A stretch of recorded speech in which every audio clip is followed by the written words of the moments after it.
RWBY Volume 5, Chapter 3, Unforeseen Complications has officially released. So let me break it down for you. We see Ghira on Menagerie preparing to give a speech to its people. He informs everyone about how dangerous Adam is becoming, his involvement in the fall of Beacon, his plan to overthrow Sienna Khan, and the fact that he is tarnishing the Faunus name with his acts of violence. And, judging by the scroll, his next target of attack is Haven Academy. But Ghira wishes to restore the White Fang to its former purpose, peace and equality between human and Faunus. And the way they're gonna do that is by going to Haven Academy and defending it themselves, which no one seems to be on board for. You know, they'll support it, and they say they'll support the cause, but won't actually put in any amount of effort. It's all too realistic. But just as everyone rallies with Ghira, Ilya comes in from nowhere to speak her side. Talk about the troubles, the hardship, and the discrimination the humans put the Faunus through. But Sun, doing the stealthiest thing someone could do in a scenario where you're trying to get the jump on someone, screams at the top of his lungs. Ilya somehow saw that coming and runs off into the forest. Meanwhile, with Team Juniper, everyone is awing over Oscar. He and Ruby even share a little awkward smirk.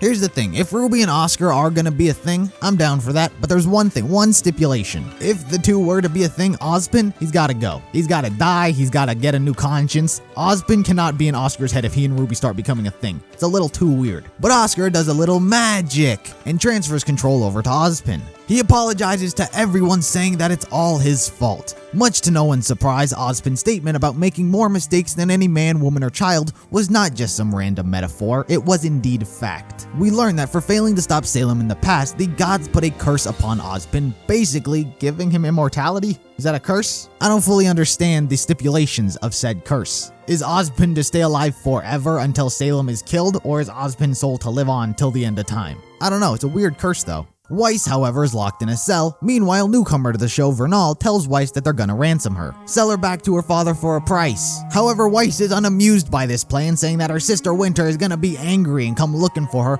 only to find out all of Atlas's soldiers were recalled by Ironwood, and no one's coming to save Weiss. Look at that, they're tying in Weiss's character short back into the main story. Winter said she's not always gonna be there to save her, and it looks like that's the case with this scenario. Weiss is just gonna have to figure it out on her own. Another important and sad thing with this whole scene is that it appears as though Weiss's pilot is dead. I was maybe just hoping that he was unconscious like Weiss, but looking at everything, he seems to be dead, which is sad because he was a nice character. Yeah, he was doing some illegal things like smuggling resources, but he humored Weiss, he talked to her on the travel, acted like a tour guide, he was a stand-up pilot, a nice guy, and now he's dead. So that's sad. Anyway, back with Team Ranger, we learn that Crow noticed that Lionheart has been acting a bit strange. Ozpin says that he hasn't been following specific instructions that he gave him. What exactly were these instructions that tipped them off? Well, they don't bother explaining it. Ozpin determines that his existence should remain a secret between all of them and that they should get some help from the local huntsman. While Crow is busy doing that, Ozpin is going to train everyone else. Since Ruby is useless without her scythe, Jean is useless and doesn't have a semblance, they all shall train. Then we get one more scene with Weiss summoning a little baby knight. I'm curious as to whether or not Weiss can now summon the Queen Lancer since she killed that last episode. I mean, it could be one hell of a getaway vehicle if she can summon one. Then again, I'm not 100% sure how the summoning works. So it appears as though Winter is being pushed a little more out of the picture this volume. I still think we may see her, but at this point it may not be till the later end of the volume, which is good honestly. Weiss's arc that she's going through is all about her standing on her own. She's not gonna lean on her father, she's not gonna lean on the company and its money, and she can't lean on Winter. Weiss must stand on her own 2 feet like she's never had to do before. Weiss is going through some serious development, and she's very quickly become my favorite member of Team RWBY because of it.